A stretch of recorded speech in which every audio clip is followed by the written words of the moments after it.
Hi, good morning. ഇന്ന് 2024 August 10 ഇഞ്ചിയുടെ പരിപാലനത്തെക്കുറിച്ച് ഞാൻ അല്പം നിങ്ങളോട് ഷെയർ ചെയ്യാം. ഇത് ഞാൻ 3 മാസം മുമ്പ് നട്ട ഇഞ്ചിയാണ്. ഇപ്പോൾ ഇതിന് ധാരാളം നല്ല മുളകൾ, പുതിയ മുളകൾ വരുന്ന സമയമാണ്.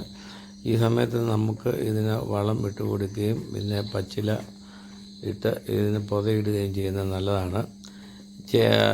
ഇഞ്ചി നട്ട് കഴിഞ്ഞാൽ ഞാനിതിന് ഉണക്ക കരിയില കൊണ്ട് മൂടി ഇട്ടിരുന്നു. അപ്പോൾ ഒരു അല്പം പോലും മറ്റ് ചെടികൾ ഇതിൽ ഉണ്ടായിട്ടില്ല.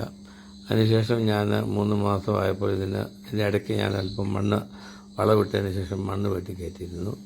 3 മാസമായപ്പോൾ ഇതിന് പുതിയ ഇട പൊട്ടാറായി. അപ്പോൾ വീണ്ടും ഞാൻ ഇന്ന് ഇതിനെല്ലാം ഇങ്ങനെ മണ്ണ് വെട്ടി കൂട്ടിക്കൊണ്ടിരിക്കുകയാണ്. ഇഞ്ചിക്ക് പ്രധാനമായിട്ടും നമ്മൾ വളമായിട്ടിരുന്ന് കരിയില, ഉണക്ക കരിയില നല്ലതാണ്. അതുപോലെ ചവറുകൾ നമുക്ക് വെക്കാം. അതിന് മേലെ മണ്ണ് വെട്ടി ഇട്ട് കൊടുക്കുക. അതിൽ കൂടാതെ അല്പം രാസവളം ഇടുകയും ചാണകം പുളിപ്പിച്ച് കലക്കി ഒഴിക്കുകയും ചെയ്യുന്നതാണ് ഇഞ്ചിക്ക് സാധാരണ നമ്മൾ ചെയ്യുന്ന ശുശ്രൂഷ.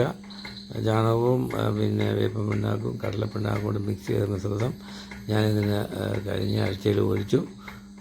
ഇഞ്ചിക്ക് 4 മാസത്തെ മൂപ്പും കൂടി ഉണ്ട്. നിങ്ങൾക്ക് വേണ്ടി ഈ വീഡിയോ ഷൂട്ട് ചെയ്തുകൊണ്ടിരിക്കുന്നത് ഞാൻ പൂഞ്ഞാർ കുര്യൻ.